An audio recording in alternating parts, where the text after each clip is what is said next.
Welcome, fellow nerds, to this episode of Nerd Shit, hosted by Lord Brad and Rioric, where we discuss all things nerd. Whether it's anime, movies, comic books, video games, Magic the Gathering, or Dungeons & Dragons. If it's nerd, we talk about it. So pull up your favorite chair, pour a glass of mead, and get ready to come and discuss everything nerd shit. Hey gang, welcome back for another episode of Nerd Shit with your host, Lord Brad, and myself, Rioric. On this episode, we're going to get into comics as movies, talk about the, I guess you could say, the comparison between the movie adaptations versus the comic book source. We're also going to get into some of our Marvel versus DC conversations, explore those a little bit deeper. And then at the end, we're going to wrap up with just some fun stories that we have about some autographs that Lord Brad mainly has collected recently on some of his collectibles. Yeah, I had to get you involved with those, but I'm right here. So I'm going to go ahead and say this up front. We're testing out a little new equipment this time. So if you listen to the show and you notice a difference between the past episodes and this episode, hop on Facebook or YouTube and drop us a comment or a message or something and let us know if it sounds worse, if it sounds better, whatever. We're hoping the new equipment helps to kind of equalize the balance of the sound between the two of us, since we know that that's been an issue in the past. Yeah, and not really you, it's mostly me. Well, yeah, you tend to move around a lot when we talk, and that creates a lot of space between you and the microphone sometimes, and we're trying to work on that. Yeah, I need pills.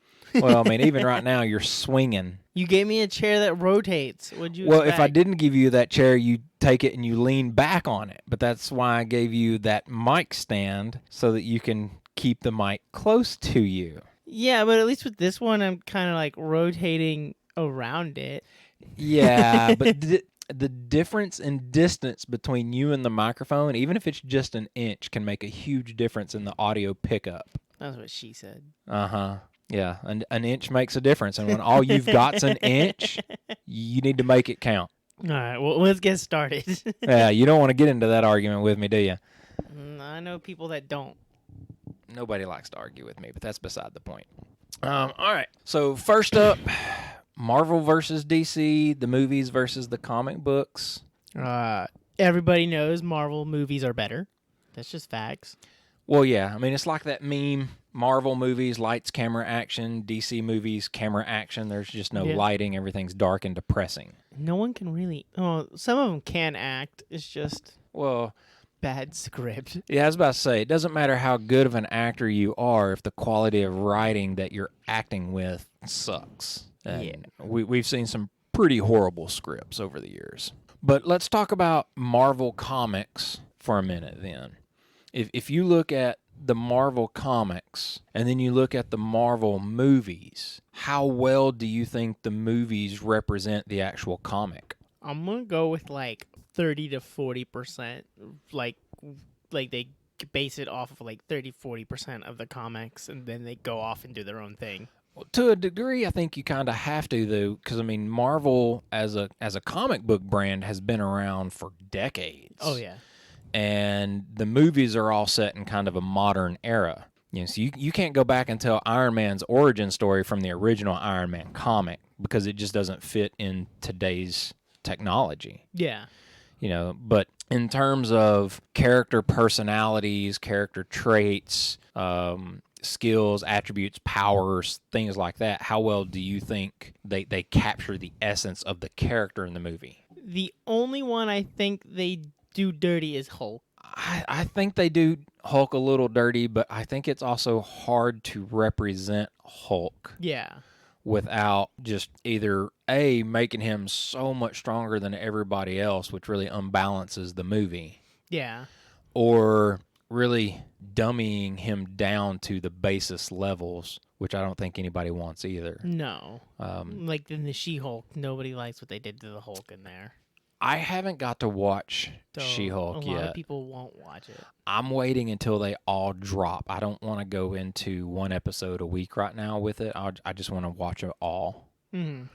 But you've got a couple of different iterations of Hulk over there. You've got the Eric Bana Hulk. You've got the Lou Ferrigno Hulk. You've got the the guy from Fight Club. I can't even think of his name now.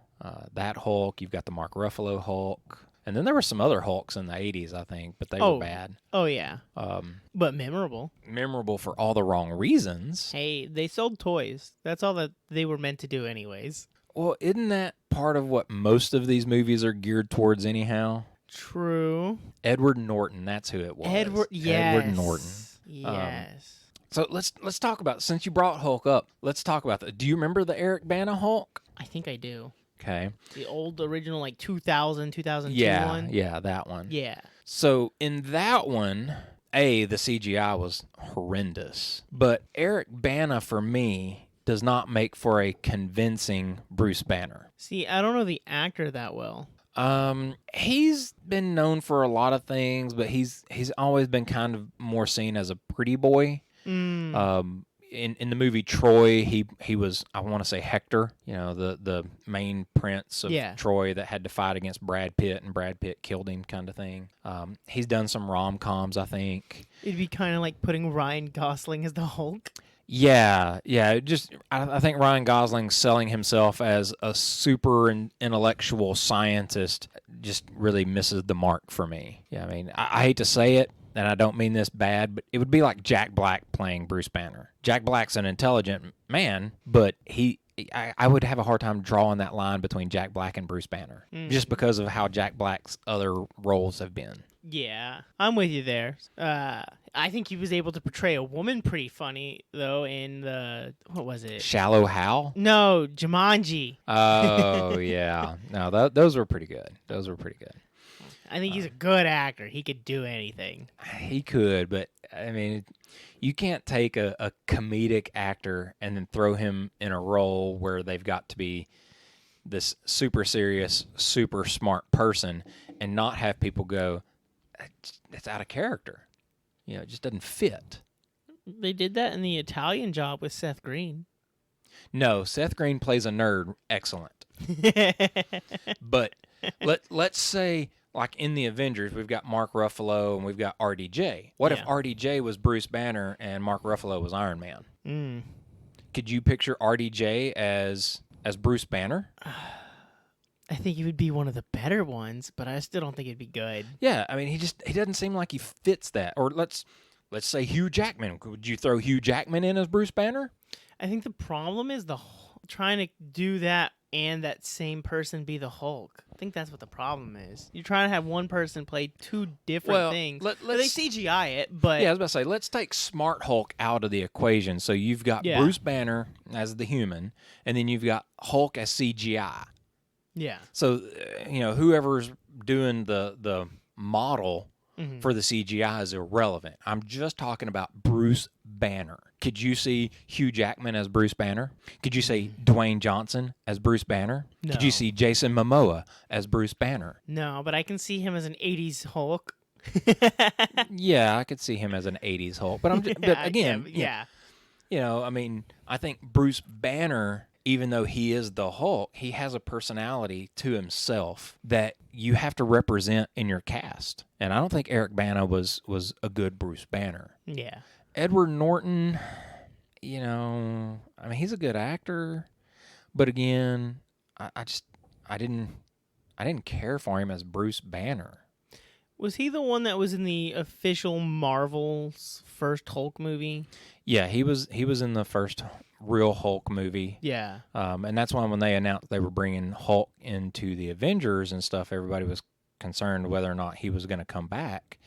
And then they announced Mark Ruffalo, and everybody was like, ooh, okay, we're getting another Hulk here. Yeah. We've already been burned. And then Mark Ruffalo actually nailed it. I think, he plays the part of a sympathetic nerd, because he's really struggling with the Hulk and what it's done to him. And, he's depressed. Yeah. Oh, yeah. And I think he carries that really well, whereas in the earlier adaptations of the Hulk, it was more of, oh, I've got this, and now, I've got to go find this girl that I'm after, and the military's out to stop me, so to hell with the world, I'm going to go save her as this raging beast, kind of like a King Kong type story. Yeah.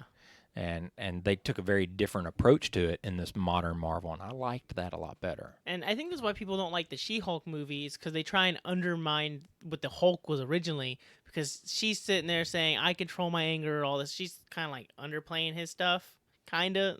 Yeah. That's what other people are upset about, and they're all like, well, to be fair, the original Hulk was kind of like a schizophrenic.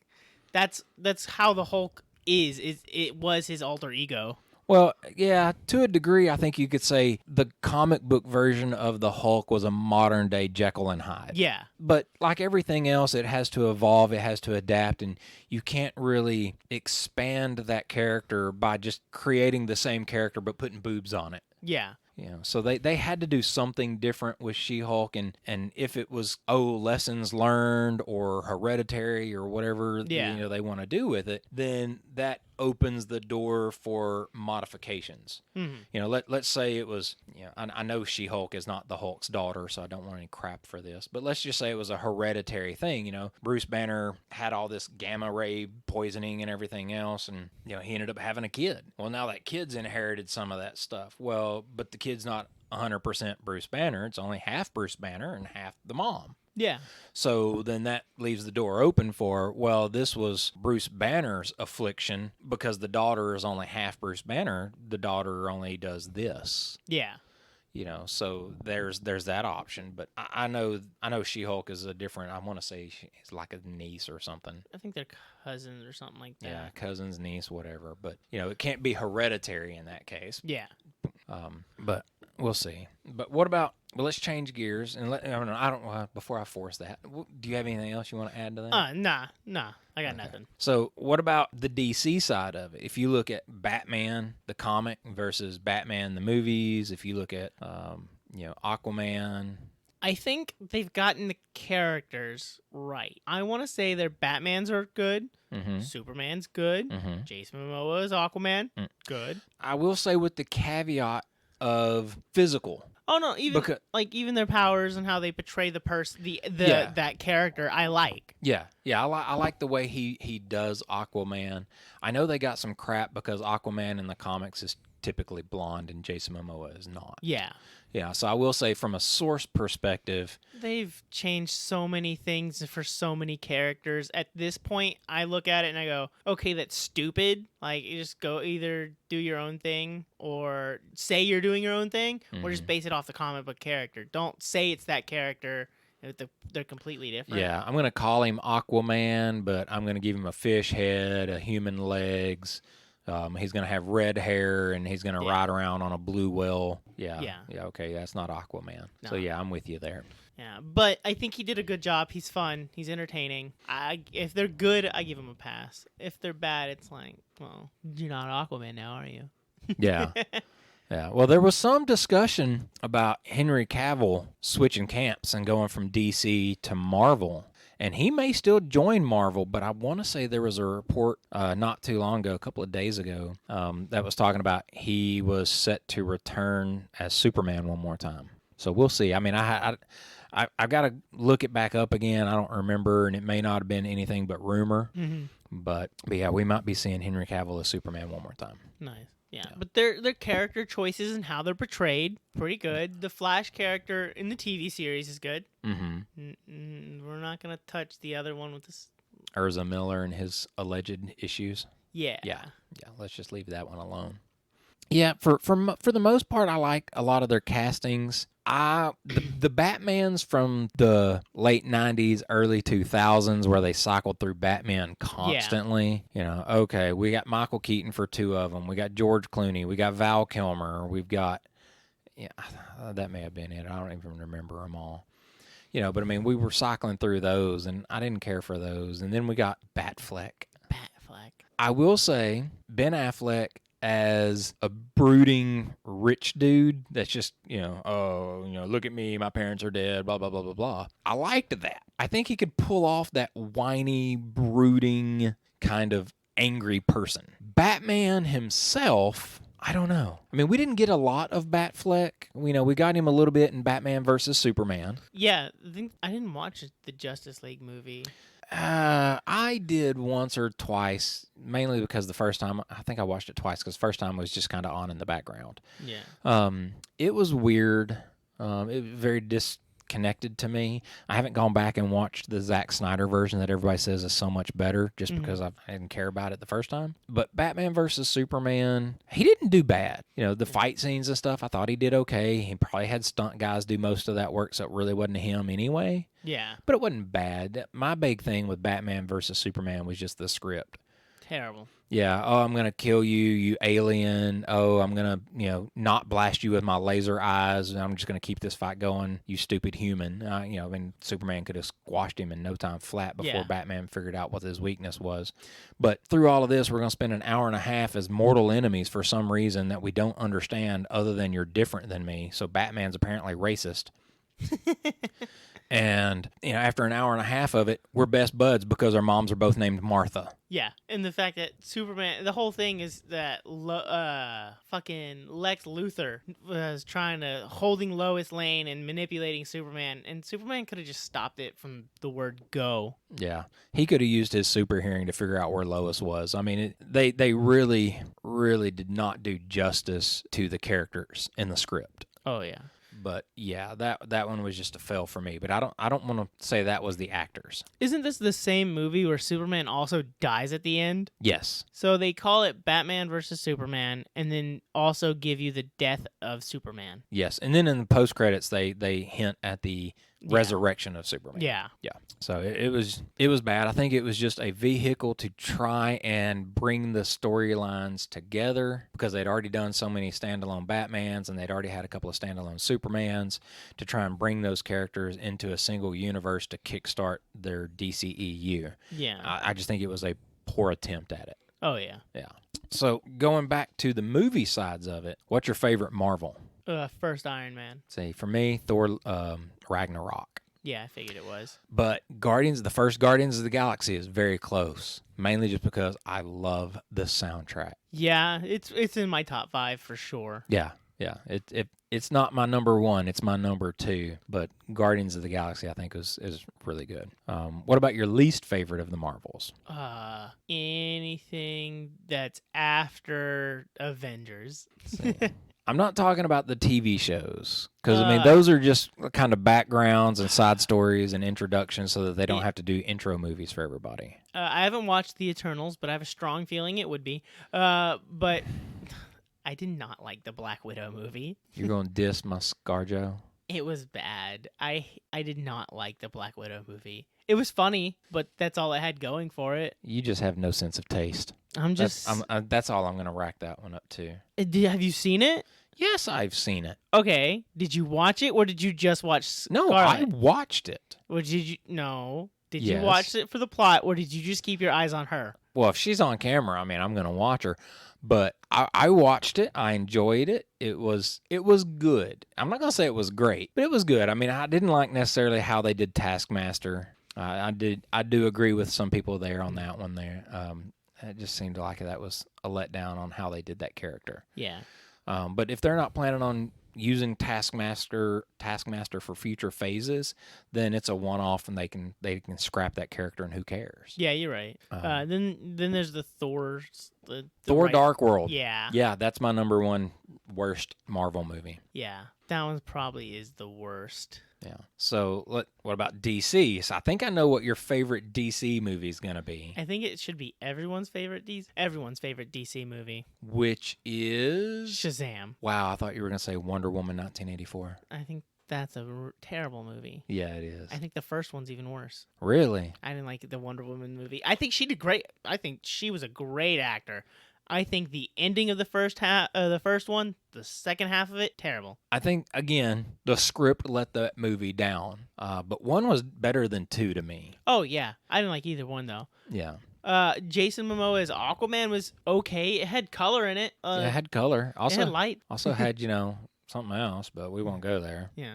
She won't be back for the 3rd.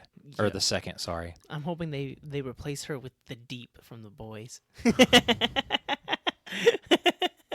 Have you seen those memes, deep thoughts with Yeah. the deep? Oh, I love those. But no, since we brought that up, yeah, Amber Heard's been pulled out of Aquaman 2, and filming is delayed while they find her replacement, has been the last report. Well, ScarJo is dead in Marvel. True, but I'm sure that contract probably says you can't go over there. I mean, they're asking for a redhead. She's already played a redhead. So, I mean,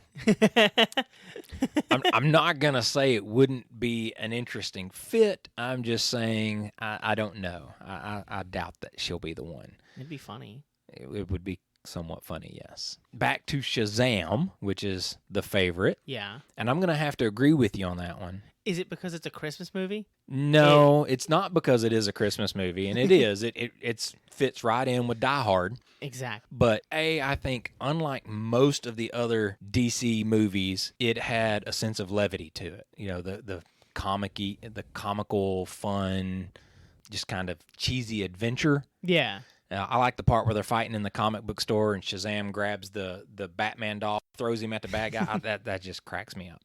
But B, I love it because it's Zachary Levi. You know, I liked him when he played Chuck on TV, which is another nerd show, by the way. Love that show. So I was super stoked when he showed up in Thor as one of Thor's friends when they were fighting. He was an Asgardian. Yeah. But he died. And I was like, aw, I hated to see that. But now we understand why, because he had to go to Shazam. Oh, yeah. He needed to be in Shazam. Yeah, he needed to be in Shazam. And I'm so glad he was. That really, he made that movie. He did a good job. I think that movie was also very accurate if a boy got a suit powers. Yeah. Very accurate. Yeah, I think that one's right on target. And I'm glad that they're making a sequel to it. They've actually released some trailers. Yes, they for have. the sequel. Yeah. It looks good. It I looks think it interesting. comes out this year. I don't remember if it's this year or next year. Black Adam comes out in a couple of months. That might be what I'm thinking of. Yeah, Black Adam I think drops in October, November, something like that. Yeah. I don't know. I hope that movie's good. I'm hoping it's good. I really think if The Rock had any say in things, that he was going to push for not a bad script or rewrites where necessary. So the story goes, and this is only just stuff I've read off the internet, but supposedly when he decided to make the transition from wrestling to acting, he'd gotten him, a PR firm and, people that were supposed to help him do stuff. Mm-hmm. Well, after he did the movie Tooth Fairy, he fired them, all of them. Wow. And got a whole new set and said, I can't keep doing this. I'm looking for serious stuff. And the new people came in, and that's when he started picking up all the roles that he became most famous for in acting. And since then has become an action megastar. And I think he's very protective of that. I think he is. He's one of those people that's this is my brand. Yeah, and I don't want people screwing up my brand by giving me crap movies. Mm-hmm. So I think, to me, he's almost the DC equivalent of Ryan Reynolds with Deadpool, because Ryan does not play around when it comes to his Deadpool characters and his Deadpool movies. I mean, he makes sure that stuff's accurate, and he works with the script writers, and if he doesn't like something, he fights for it. Oh yeah, and he won't do it unless they come up to an agreement or they fix something. Mm-hmm. I think that's why the Deadpool 3 is taking so long, is he wants it to be perfect. Yeah, and I think The Rock is going to be kind of the same way with anything he's in these days, because he's developed, like you said, this brand, and he's going to protect that brand. And now that he's associated with so many other things, he's got TV shows, The Young Rock. He's got his Zoa energy drink. He's got his Terramana tequila. He has his workout show where they compete. Yeah. Gladiator? Is that what it is? No, I can't remember what it's called. Titan Games. That's it. Yeah. So he's got his personality, his brand wrapped up in so many of these other business ventures. I think he's going to be very hesitant to take a role that's going to damage his brand. And I think that's going to be the one factor that's going to save this Black Adam movie. Yeah, that's going to make Black Adam more likely to be good than a lot of the other movies, because nothing against Gal Gadot as Wonder Woman. I just don't think she has the clout to push back and to fight for things like The Rock does. Oh, yeah. You know, Henry Cavill, when he was getting started with Superman, I don't think he had the clout to really push back. And I still don't know that he has the clout to push back on that. Mm-hmm. You know, so some of these actors that are stepping into some of these roles, they really couldn't afford to be that pushy. The Rock, okay, yeah, this movie sucks. I don't like this script. I'm not doing it. Oh, you're going to offer me $30 million? I don't care. I'm not damaging my brand. Yeah. I mean, he owns the XFL. He's got his own football league. You know, okay, fine. I don't need this. Kind of want to look up the XFL's, like, how much they earn and put it next to, like, the women's league. Kind of want to see that. So they've released their stats for the XFL, and their salaries aren't super high. Yeah. The way it's really being promoted is the XFL is a place for undrafted players and players that were on like practice squads and you know, things that got cut for them to come back.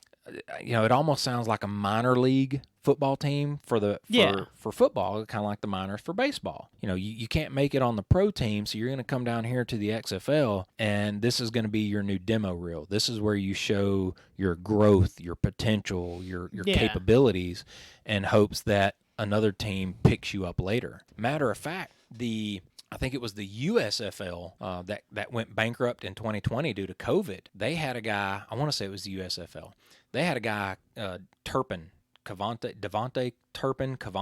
I can't remember the guy's first name, but his last name was Turpin. Excellent punt returner, kickoff returner. I mean, dude just scorched the field. Cowboys picked him up this year. Preseason, in one preseason game, he returned a kickoff and a punt, both for touchdowns. Nice. Yeah, just blew past everybody trying to catch him. Just, he was gone. And he has secured him a spot on the Dallas Cowboys 2022-2023 roster.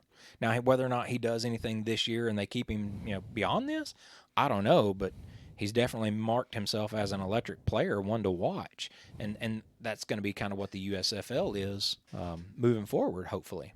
All right. Yeah. But that's not nerd stuff. That's sports stuff. Yeah. If I could ever get your brother to talk sports with me on a podcast, me and him would have a sports podcast. I'd get him to talk in general is hard unless it's just insults. That's true. That's all he knows. Bruh, yeah. What? Yeah. Those videos your brother Dylan sends they're are always hilarious. making fun of him too. I know, but they're on point. They're so good. They're always making fun of my youngest brother. So good. I love him. He is the stereotypical, moody teenager these days. But I mean, there was a time y'all fell into that category too. Yeah, but they do Ethan perfectly. Yes, they do. They do. So we'll see. One of these days he'll grow out of that. I hope he does it. It's pretty fun. He has to.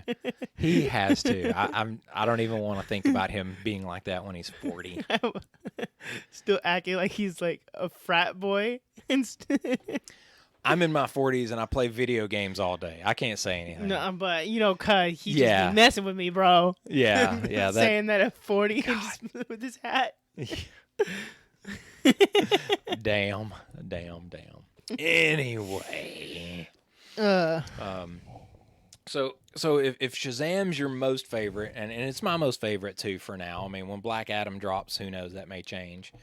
But what's your least favorite of the DC movies? And there's a lot for us to pick from here. Can we just say all of them?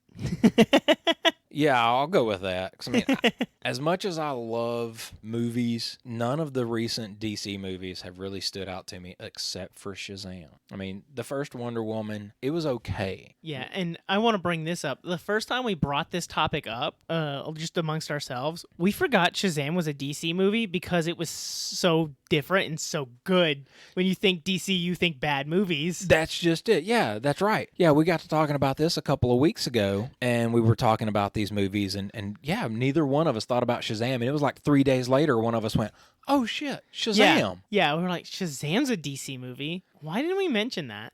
Because we don't associate Shazam with DC because it's good and the others aren't. Yeah. So yeah, I'm with you. Yeah, anything but Shazam can fall under my least favorite DC category.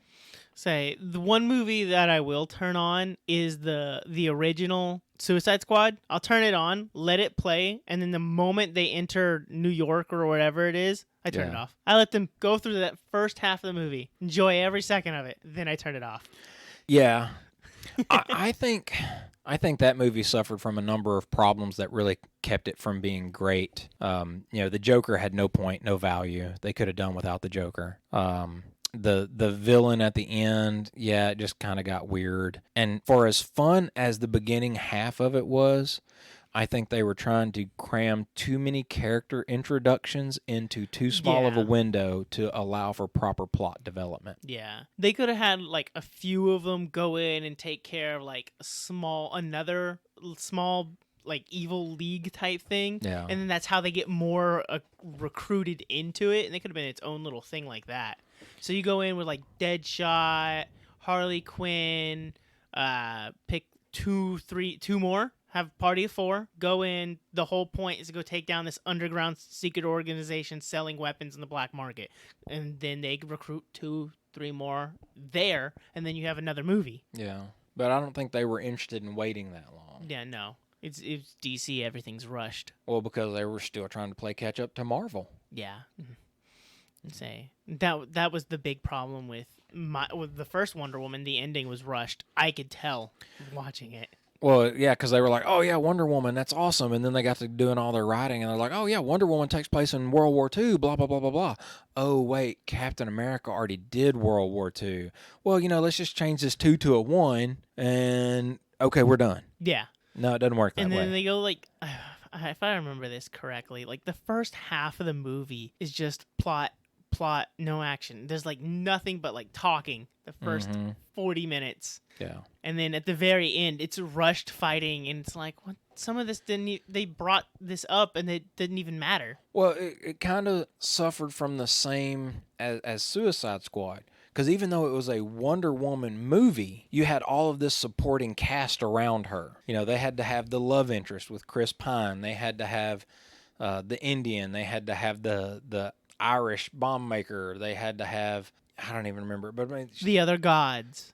Well, the other gods, yeah, but yeah. I'm talking about just her little group that went and fought and was tracking down all this stuff through Germany. There was like 4 or 5 of them, so we each had to meet and introduce each one of them, and we had to get backgrounds on them, and, they had Chris Pine's secretary girl back in New York. Yeah. And we had to have the comic relief. There's just so much stuff that they tried to work into it that it required it to be more than what was needed. Yeah. And I think their problem is if you notice with a bunch of good main characters, they're a part of the comic relief. That's kind of what I was just thinking. All their other characters are way too serious, and they don't have any comic relief. It's just dark, monotone stuff. And if you pay attention to Marvel, they've kind of made all of them in a form their own comic relief. Even Captain America has some. Oh, yeah. And when they did his movie, it was him, Bucky, and the British chick. The British chick, yeah. And they showed you Tony Stark's dad. Mm-hmm. I forgot what his name was. Robert Stark. Anyways, they show you him for like a split second. Then they just give you the villains. Mm-hmm. And there you go. That's all you need to know. Everyone else is sort of irrelevant. Yeah. And that's that easy.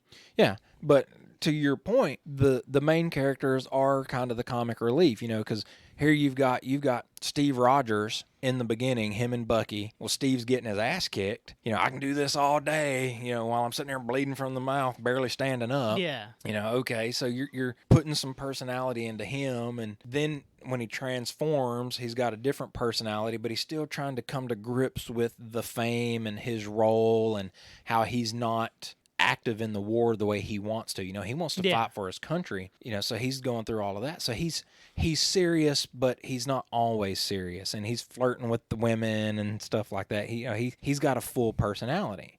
Then you look at Iron Man. He's nothing but comic relief as a main character, because the dude's just sarcasm wrapped in a suit. Yeah. So he can be both serious, he can be funny, he can be, flirty. Think of the interactions with him and Pepper. Mm-hmm.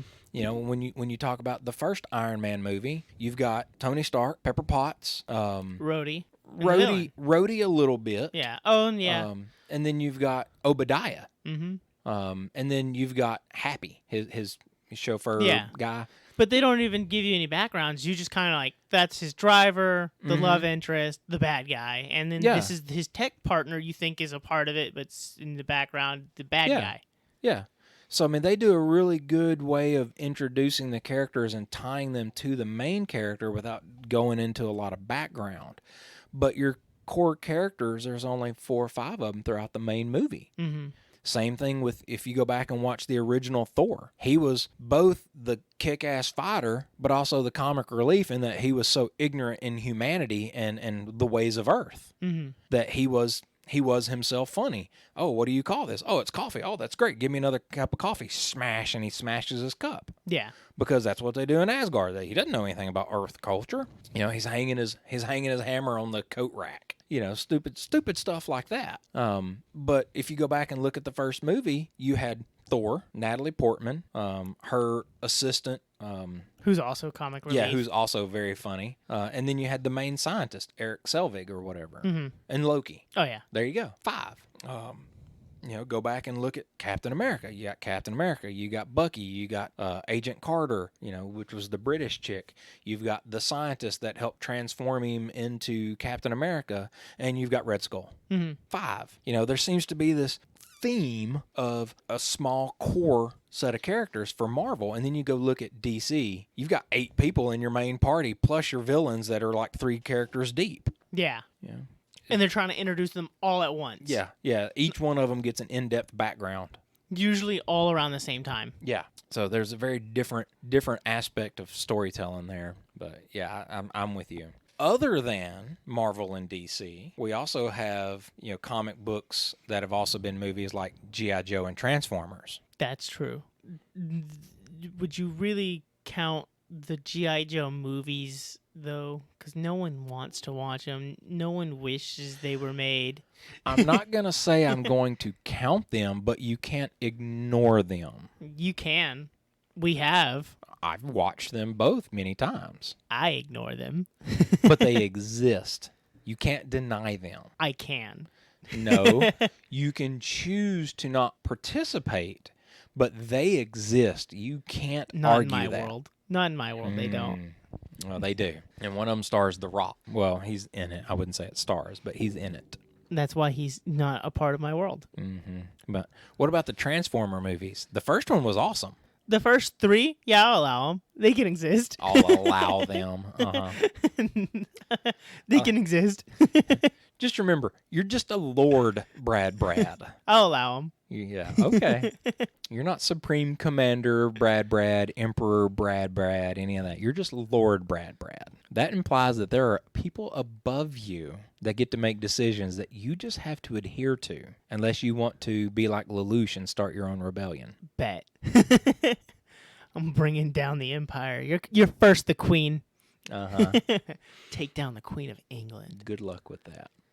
Well, she's old I'm enough. about I to think say. she's about to take herself I was down. gonna say, I give it another 6 months or so. I bet I Yeah. could do it. Yeah. So, but no, those were good. I liked the Transformer movies, the first couple of them, like you. I was really mad how they did the Dinobots, though. You mean like not introduce them, but the moment they do, they're just screaming robots? That's really it? Yeah. I mean, in the original cartoons, they were dumb robots because they were dinosaurs, which that's a whole other thing there. I mean, they're robots Yeah. that just happen to transform into dinosaurs. They're not dumb dinosaurs who became roboticized. Yeah. So I don't understand how they're that dumb, but they're that dumb. And that was kind of always the fun part of them is just, me, Grimlock. Yeah.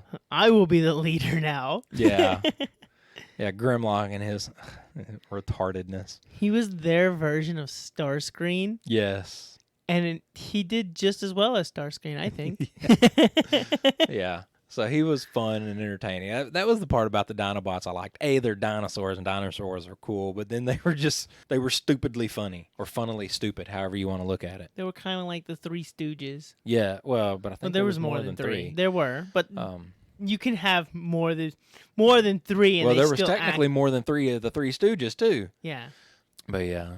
What if they were to come out and tell you that they were making a new Transformers movie? Would you be interested at all? No, I lost interest in it a long time ago. I think most people have lost interest in it. And after Transformers The Last Night, I think they shot themselves in the foot so that nobody will care if they do another one. Yeah. Even though they put out the Bumblebee movie after that, and the Bumblebee movie didn't do bad. I haven't watched it yet. I was like, I don't want to think about it because I like to think our Bumblebee's story started when he met. Yeah.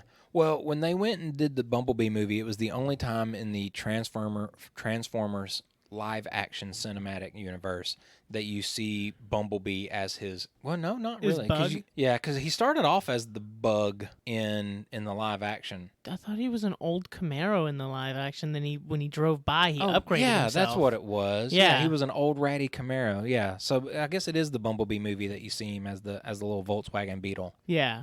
That's right. I remembered him being a crappy old yellow car in the movie, and I guess I just thought that was a Beetle. But you're right, it's an old crappy Camaro. Yeah.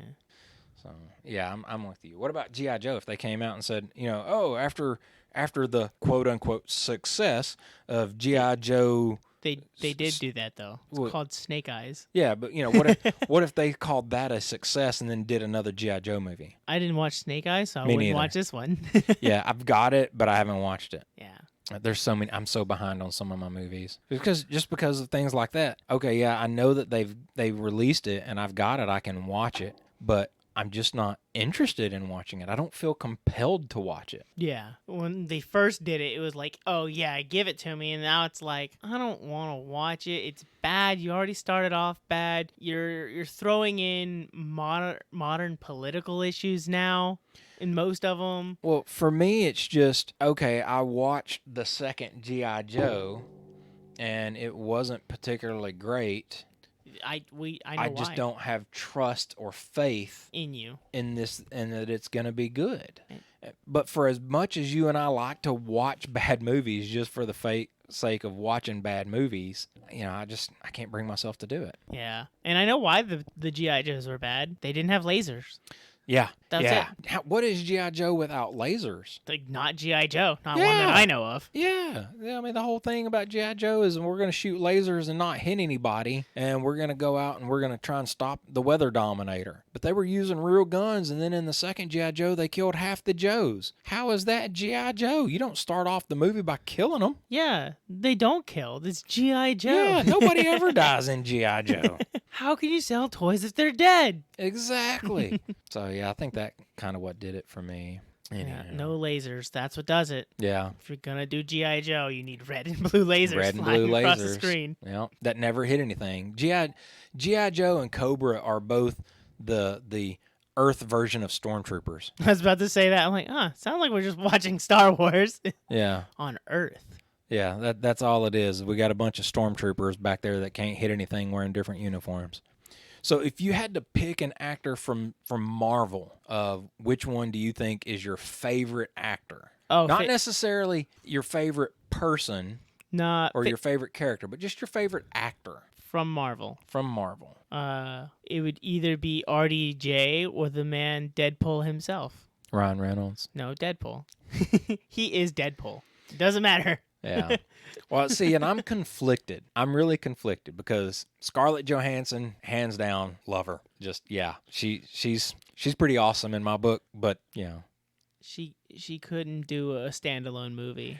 They screwed her hard on that. they did. Both in the animation department and putting it on Disney Plus. But the animation was bad. It was, but there may have been other factors there too. Because I mean, there was one of the Avengers movies where she was pregnant and they had to do all. She had multiple stand-ins and they had to CGI her outfit and everything else. So there may have been some personal factors there too. We don't I know. didn't even know that. Yeah, but I like her. I enjoy a lot of the stuff she's been in. But in terms of an actor that's powerful, that's all-encompassing, that just embodies the role, I'm with you, RDJ and Ryan Reynolds. But RDJ, I like Ryan Reynolds. Anything Ryan Reynolds does, you can pretty much guarantee is going to be funny at some point. RDJ, I think he just does an amazing job. He throws himself into his roles these days now that he's clean and sober, and just knocks it out of the park. I mean, Sherlock Holmes, Iron Man, we can go back and pull up some of his other stuff, and I mean, they're all just going to be really great performances. Was Tropic Thunder before or after Iron Man? Oh, gosh. It was close to around the same time, I want to say. Give me a second. Let me look.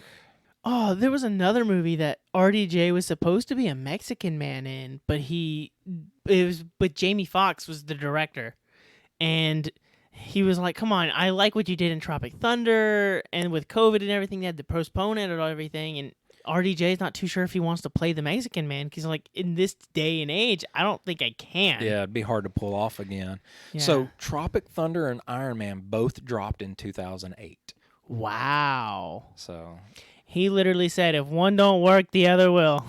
yeah, so they both dropped at worked. the same time from the looks of it. And what about DC? And for DC, you can go back as far as you want. I'm not talking about modern DC. The original Batman? Michael Keaton. Hell No. yeah. Oh, Adam West. You're going back. Wow, you're going way back. Adam West. Yeah. I think they were bad, but he was they were funny. So bad. The Batman movie, I don't even remember when that thing came out. It's old. It was probably 70s. Yeah, but Adam West, and that was super cheesy. But it was so much fun to watch because it was cheesy and campy, and that's what Batman was back then. Yeah, it was, cheesy. I think it's how original comics were to begin with. And now it's like, gotta be extreme. I think after like 2000s, everything went like dark and gritty. Well, they had some of those graphic novels that came out, Sin City and 300 and things like that have also been turned into movies. Yeah. And I think their popularity inspired other people to follow suit with comics. And that's why you've got, which Batman storyline are you looking at? Yeah. Because you've got some that are normal Batman, you've got some that are dark, gritty Batmans, you've got some that are alternate universe Batmans, and then you've got Jurassic League, which is dinosaur Batman. Best one. Yeah. So for me, it's going to be Michael Keaton as Batman. Adam West, nothing against Adam West. I loved him as Batman. He was great. But Michael Keaton, I think, brought Batman to the new era. And you know how, like, everybody says Heath Ledger is like the Joker? The Joker? Yeah. Yeah. Jack Nicholson did a really great job as Joker back then, but Heath Ledger elevated it. And I think he's at the platform for any other Joker is going to be compared to him. Michael Keaton, even though he did his Batman in the 80s or whatever, 89, something like that, I think he's still the flag standard for what every Batman is marked against. Christian Bale did a great job as Batman, but I think he's still going to be compared to Michael Keaton. And I think the only thing he has above him is that his movies were just such great quality. Christian Bale? Yeah. Yeah, he had some really good writing for some of his movies. Yeah. The one with Bane, I think, kind of missed the mark a little bit more than the others. But that was the most fun. It was interesting. For kids. What do you mean? It's trying to make his voice was... Yeah, kids love it.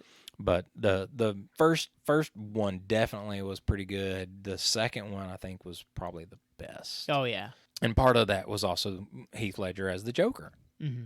But I think that one was just really good all the way around, how he was dealing with, people trying to turn him in, trying to rat him out to save their own skin. The Joker, the love interest, Two-Face. I think that one was just really well written, which is something of an abnormality for DC. Which is another weird thing because they introduced multiple characters and gave them, they did the DC thing and it turned out well. No, but they didn't really, though. They didn't really? No. You didn't really get a lot of background for the Joker. Yeah. He just showed up and nobody knew who he was or what was going on. Well, that's how the Joker should have been anyways. Yeah.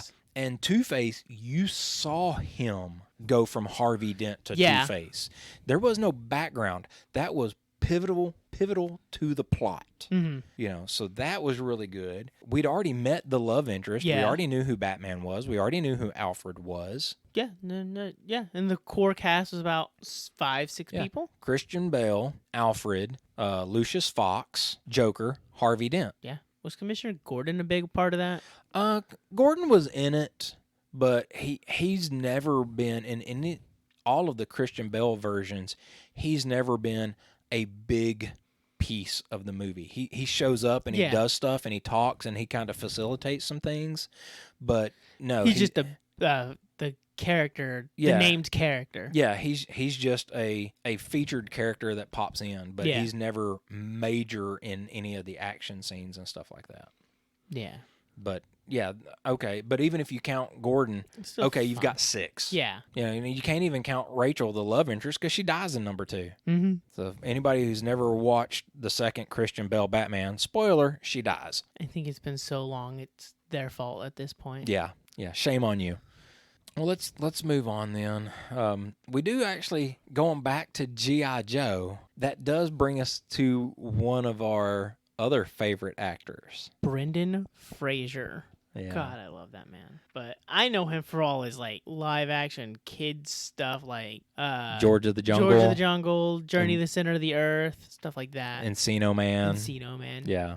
So when he first hit the scene back in the day, he was great. And the Mummies. Yeah, you can't forget the Mummies. When you were just talking about early kid-friendly stuff. Yeah. But I watched The Mummy as a young kid, even though I don't think my mom would have allowed it, but I did. Well, because I allowed it. Yeah. But yeah, he was so great in a lot of those movies. I was really sad when he disappeared for a while, and he's trying to make a comeback, and I really hope him well with that. But he went through a real nasty divorce and got into some depression and alcohol and stuff like that. That really kind of led him down a dark path for a while. I'm not going to say he got into a lot of trouble or anything like that, because I don't remember ever really hearing a lot of stories of him getting arrested or DUIs or anything like that. I just remember there was a real nasty divorce, some reports of alcohol. He just kept to himself and laid low. Yeah, he just kind of pulled back from everything. So I'm glad now that he's dealt with that and he's trying to make a comeback. Hopefully he does, because we love him. Well, we've been going for a while now. What do you say we jump into our autographs? Yeah, I guess we can talk about those. So you've got some autographs for collectible stuff. I've got autographs, but most of my autographs are sports related. That's dumb. Sports are dumb. Yeah, screw you. I like sports. I'm a nerd who enjoys sports. So I don't really have the autographs for topical stuff like this, but you do. So, I do. So you went and met Jason David Frank, or JDF. I met the original green Power Ranger. Green, because he became white and then he became a Red Ranger. He's been a Ranger of many colors, but he was the original green. Yeah. Yeah, and his character name was Tommy, right? Tommy. Yeah. Yeah, he still does Power Ranger things, and he kept his name with that brand for a long time, time. He's working on a new movie, something about Legend of the White Dragon, which looks very Power Ranger-y. Probably. So I don't know a whole lot of details of it. I know he's been promoting it some on social media, but I don't think it's released yet. Yeah, well, all of the original Power Rangers weren't really actors. They were all gymnasts and karate people, and they just were like, cool, now you're acting. And it's like, okay, I guess. Yeah. Well, he's big martial arts. He's got his own dojo. Dojo, yeah. Yeah, I think the original red one was a dojo master too. Yeah. But yeah, that's the little background on the original Rangers. But you met him at our local comic book store, Old Town Comics. He came in to do a signing. Yeah. Because he's very active in going around doing signings and meeting fans and stuff. He's actually very social like that. He keeps to his brand, and he wants, Power Rangers is popular. That's his thing. I mean, a lot of the other Power Rangers don't really do it. Yeah. Well, half of the original Power Rangers, like Yellow Power Ranger, she died in a car accident. The other ones kind of don't really do anything. They like the original Pink's kind of to herself now. She's starting to come out more and more. I've seen more stuff with her in the last 6 months, a year than what I think I've seen in the last 20 years. Yeah. So I think she's starting to embrace it. The original Blue Power Ranger, Billy, I think, is that the one that went to jail? No, the red one's the one that's going to jail. The one that killed the 2 old people? Think so. The blue one's didn't. He's to himself too. Maybe he didn't kill anyone. Okay, I just remember there was one of them. I can't remember which one it was, but he reportedly threw a couple of old people off of a boat and drowned them and got sentenced to murder and went to jail and cut off his own testicles or something like that. That's what I don't think that was the blue one. I don't remember. I don't remember which. The Black Ranger, he kind of goes out every now and then. People used to say, "Oh, that's kind of screwed up. The black guy's the Black Ranger." He goes, "No, that's the color I would have picked anyways. That's the coolest one." I like him. He really likes his role. Well, that's good. I'm glad he's not. All right. The actor John Julius Jacobson Jr., whose stage name was Skylar De Leon. Skylar De Leon? Yeah. That's a weird name. Let's see here. Yeah. He was sentenced to death for robbery and murder against the owners of a yacht in 2004. I don't think this was one of the original ones. He may not have been original. I don't know. I'm going to have to try and look him up. So. Well, anyways, I met Tommy and when he came to town, and a group of my friends, we all went to go see him. I went to go get something signed for one of my best friends who couldn't be there, and I just wanted to be a part of the experience, get it signed, and then give it to my friend. And, I got to do it. So we get there, we wait in line, I buy a comic book, and I get it signed so I can give it to my friend. Well, we get there, and he was like, "Is there anything else?" I'm like, "No, I don't have anything else to get signed." My buddy had something we were joking about that we would try to get signed, but he didn't want it. He didn't want to get it signed. It was the Sailor Moon Monopoly that him and his sister got, and he was too embarrassed to get it signed as a joke. And he thought that was so funny that he wanted to sign that we were going to get him to sign the Sailor Moon Monopoly, but he backed out. And we goes, "Well, go get it." And I'll go sign it. Just go get it out of the car. We're like, "All right, we'll be right back." My friend's super embarrassed because now everyone in the line knows he has a Sailor Moon Monopoly. It's this grown man, 21, 6'2" guy is like, "Why does he have a Sailor Moon Monopoly?" Anyway, so I take his keys, run to his car, which is like down the end of the road. And I ran over, got it out, came back and said, "Here it is." He laughed, he signed it, took a video, pictures with me and everything.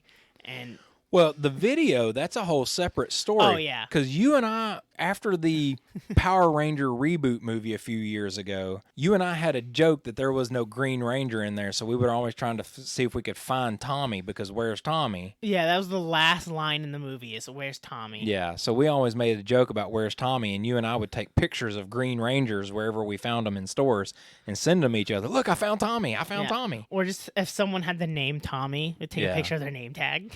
Yeah. "I found Tommy," and then you mentioned that to JDF, and he recorded that video with you for me. "Look, I found Tommy." Yeah. So go grab the Sailor Moon Monopoly box. I can't remember what he wrote on there. Pardon this brief interruption.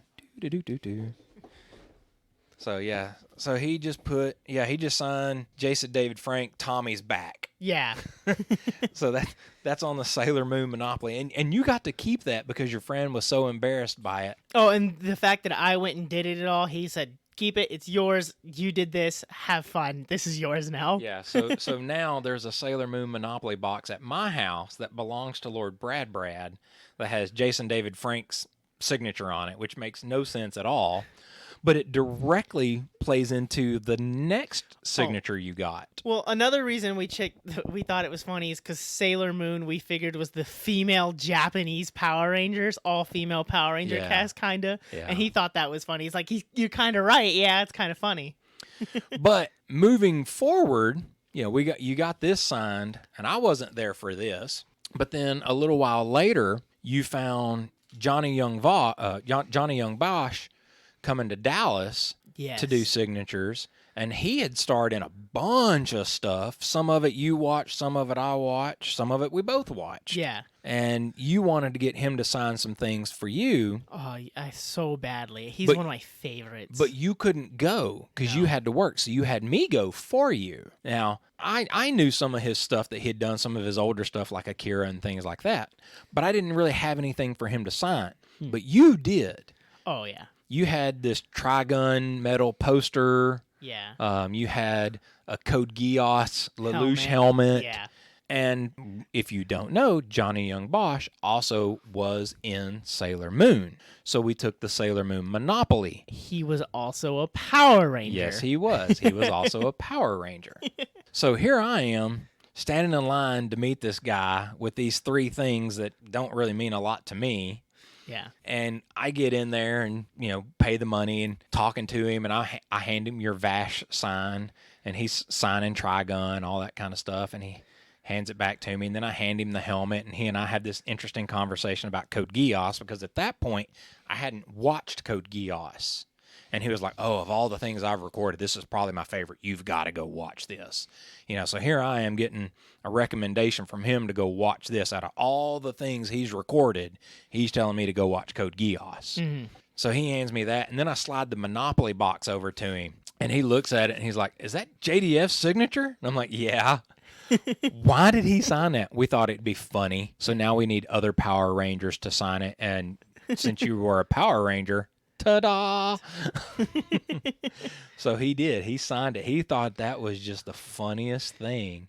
And of all the people that I stood in line and watched cycle through there and sat and talked to him, he actually sat and talked with me for a good while compared to them. Because he was talking about Code Geass with the helmet. Because I was the only person there with a Code Geass helmet. Nobody else had it. And there was a lot of people that were like, oh my God, that's awesome. Where'd you get that? So there were other people that recognized it, but nobody had one. Oh, I knew that too. When I got that helmet, I went and I looked for one. Yeah, so when I showed up with that sparked a lot of conversation between me and him. And then when I handed him the Monopoly with JDF's signature on there, that sparked a lot of conversation. Yeah, so he was super nice, but he would sit there and BS with us. And that was awesome. And then he signed the Monopoly. It's Morphin Time Meow. Adam and Artemis, because his Power Rangers character was Adam, and his Sailor Moon character was Artemis the cat. So glad I did that. Yeah. So now we just got to be on the watch for any of the other available Power Rangers. Yeah. Any Power Ranger within a 60-mile radius will have to sign this Monopoly. Yeah, we'll have to track that down. So I looked up that Skylar De Leon guy. Yeah. And it says there's no credit for Power Ranger to his name, but in one of the trivia sections or whatever, it says he claimed to be in one of the second episode of Power Rangers. Oh. So if he was a Power Ranger, he didn't stay. No. He didn't last very long. Apparently, it was maybe only one episode. But the date given would have been as one of like the original episodes. Yeah. Maybe he just wasn't a good fit. Maybe he was just. Oh, maybe he was one of the stunt doubles. But I think maybe, who knows? It didn't really say. But yeah. If you go back and read any of the articles and everything, it's Power Ranger kills elderly couple and stuff like that. Wow. So yeah, whatever that connection is with Power Rangers, they lean on that really hard in the media, even though apparently nobody knows a lot about it or it can't be substantiated or something. But that was interesting. So yeah, we'll have to go get some more autographs as we can, but those are pretty funny. And we'll get pictures of the Sailor Moon Monopoly with JDF's signature, and we'll post that. And then you still have a copy of the, Look, I Found Tommy video y'all did? Yeah, somewhere. I still have it. Yeah, so we'll get that posted up to Facebook too when this episode drops, because it was actually pretty fun for me and him to actually have that video because of that ongoing joke between us. Yeah. And now we no longer do that joke because we found him. Yeah. And I have proof that I found him. Yeah. Tommy's been found. It's done. It's done. Yeah. Now we need something else. Like, what was it? That's Fantastic. That's fantastic. Yeah. The end of the new Fantastic Four movie. Yeah. That was so bad. Find a bad movie that ends on just a terrible line, and boom, there you go. Yeah. That's fantastic. So, thank you guys for listening. Just remember that this podcast is fantastic. That's fantastic. And we'll be back next time. We're going to talk a little bit about Code Geass now that I've actually watched it. Finally, I know. You went on vacation recently and got in a number of Magic cards, and there's a new set dropping, so we're going to talk a little bit about those. Yeah. And we've discovered a new card game. Yes. That we'll talk a little bit about. I say just a little bit because we're still looking at it. We'll talk a little bit more about that in the next one. Yeah. How's that? Does that sound like that'll be a fun little episode for us? Think that'll be enough? Yeah, and I think the new card game seems interesting that we can talk about the next episode. Yeah, we'll bring it up. Yeah. So, well, until then, fellow nerds, enjoy. That's fantastic. That's fantastic. Thank you for listening to this episode of Nerd Shit. Be sure to follow us on Facebook at facebook.com/LordBradBrad to see when new episodes drop. Or you can find our channel on YouTube. Just search Lord Brad Brad and look for our logo. You can listen to all of your favorite episodes of Nerd Shit directly from our website, www.lordbradbrad.com, where you can also learn a little bit more about us and the products we use and reference on the show. If you enjoyed this episode and would like to donate to the show, we gladly accept donations at ko-fi.com/LordBradBrad.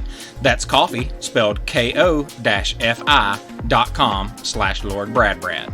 Or you can just click the link at the bottom of our website. If you have any comments on anything discussed in this episode or would like to suggest a topic you would like to hear us talk about in a future episode, hit us up on our Facebook page. Again, that's facebook.com/LordBradBrad. Until next time, this is Reoric signing off and telling you to keep doing that nerd shit because you know we will.